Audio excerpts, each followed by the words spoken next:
महावितरण कंपनीतर्फे नवीन smart meter घरोघरी बसविले जात आहे. त्यामुळे सोलापूरकरांना वीज बिल दुप्पट तिप्पटपणे येत असल्याने महावितरण विरुद्ध तीव्र संतापाची लाट पसरली आहे.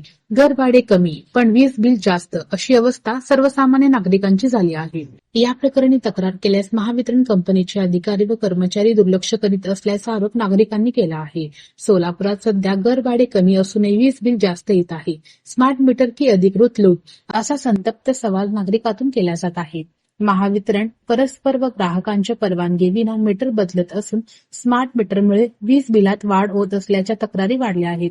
या नवीन स्मार्ट मीटरमुळे वीज ग्राहकांच्या खिशाला झळ पोहोचत आहे. विविध राजकीय पक्ष, संस्था, संघटना यांनी सक्तीच्या स्मार्ट मीटरला विरोध केला आहे. त्यामुळे महावितरणाला जाग केव्हा येणार अशी भावना ग्राहकांनी व्यक्त केली आहे.